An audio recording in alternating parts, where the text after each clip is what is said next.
I'm not a doctor, and this is my Let's Play of Rotris. I'm playing this 4KB demo on a Visual Boy Advance emulator 1.4. The ROM was designed to work on Game Boy Advance, so you don't have to use Visual Boy Advance. You can use a number of other emulators that exist out there.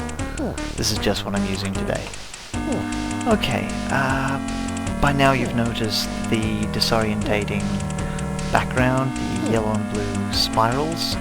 That's part of what this game is designed to do, is to disorientate you, to make you nauseous. And the other way it does this is when you make lines. Now the board rotates, and it's going to continue rotating like this, but the speed at which the background moved just then, it slows down after a certain amount of time when you haven't made a line. Okay. Some of the game's features, it doesn't have many, but it is a 4KB game, so I'm impressed with the ones that it has. Especially the fact that you can rotate blocks clockwise and anti-clockwise. There are two different buttons which do these two different things. There are a lot of Tetris clones out there which don't let you do this. There's just one button and it's anti-clockwise only. For those of you who are really paying attention, you'll have noticed that I favor the clockwise rotation. Okay, what else is there? The start button is really the only other feature of this game, in that it will reset the game back to the, I guess you'd call it the menu that I was at when this video started. Even though there is a score down the bottom and it keeps track of how many lines you've got, there is no high score function in this game.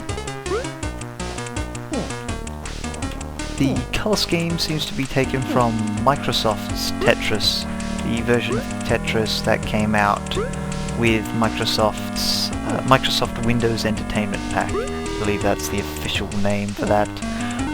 It's famous for having Pipe Dream in it and Chips Challenge, amongst many other quality games. Okay, that feels a lot better.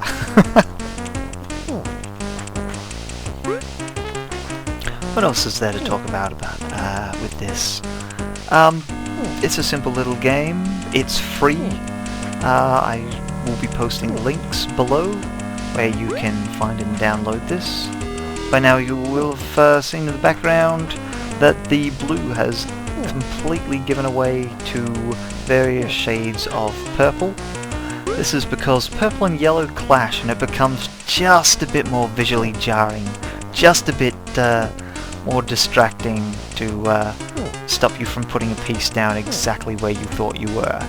And that is part of the trick of the game, in that you don't know exactly where that piece is going to go. You have a look and you can't just easily line it up with your eyes and go, aha, that goes there, because you may be one grid piece off to the left or to the right. There are a few tricks that you can do to get around this. One is keep it low, the board like this, so that it doesn't really matter, just keep making single lines. You can also pile up one side, like I've got with the blue squares there, cyan squares I should say. And so that means that you don't have to worry about those bits there. You know no blocks are going to go there unless it's another cyan square. So you only have to worry about 8 different places on the grid rather than the full 10.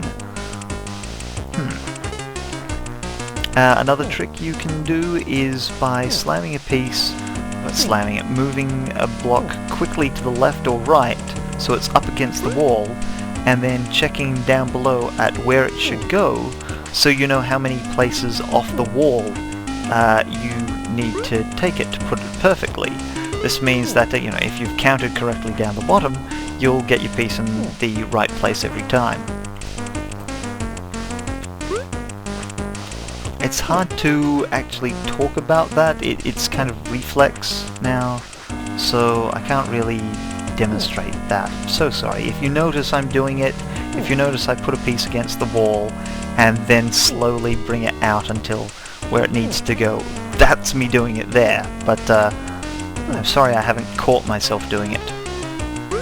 Okay, we're at 50 pieces now. It's thoroughly purpley pink in the background, and yeah, it's rotating quite a bit.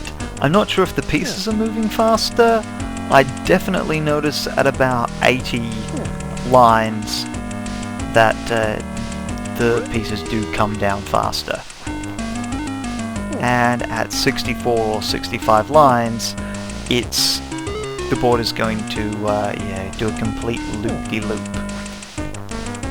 Now, while I'm talking about this sort of thing, I might as well talk about the terminology of Tetris, which I do find fascinating. There's a reason for it. I'll get to it. But you know what I'm talking about when I say the terminology of Tetris, when I refer to these pieces as bricks, as blocks, as pieces. The mathematical term is tetrominos. I mean, that is the official name for them, named by some mathematician, 1953. I don't know. I had a brief look at the Wikipedia page before doing this Let's Play. Okay, but yeah, these pieces, these blocks, we have different names for them. I referred to the squares before, and that's their name. You may call them after a letter, like many of the other pieces. You may refer to them after a letter, like if you're talking about an L shape, or a Z shape, or an S shape, then you know what you know what you're talking about, and chances are someone else knows exactly what you're referring to. You know, when you say that you know, a line piece or squiggly. And Tetris isn't the only game we do this. That's kind of the point that I wanted to get to there. Okay, that was me doing that thing off the wall. Oh dear. Okay, other places we do this are in, well, that I've noticed, are in recreational activities, where we are only dealing with mathematical or geometric concepts. Okay, to make that less wordy, we give nicknames to things that we don't really know the proper mathematical names for, or that there aren't a standard or well-used way to talk about them. Okay, to give you an example of what I'm talking about, so that you understand what I'm referring to here, is that things like Lego or Minecraft. Let's not get into the pronunciations of Lego or Lego. I know there's a correct way. I don't know what it is. But we give nicknames to things that we refer to them as, oh, okay, that is a standard brick in Lego, or that's just a standard piece, or that is a 2x4, or that is a brick. And I'm referring to the same bit of plastic each time here. And so yeah, we give these things nicknames, just like we do in, well, the other example there being Minecraft.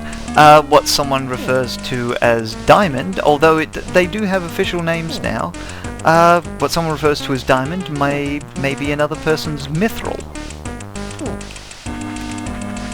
And so we give these things, these what were only mathematical concepts, we give them nicknames. We I don't know, make them more identifiable? I don't know, I find it fascinating to give it a nickname, where, you know, we normally give things nicknames when they're a lot more human, I guess. Is it our attempt to humanize them? I'm not sure. Whoa, we're at 80 lines. Did not notice that. Things have gotten faster. I shall not be able to progress much further, I rarely do. But, yeah. That is it. That was my Let's Play. I've pretty much shown you everything that this game has. I hope you enjoyed that.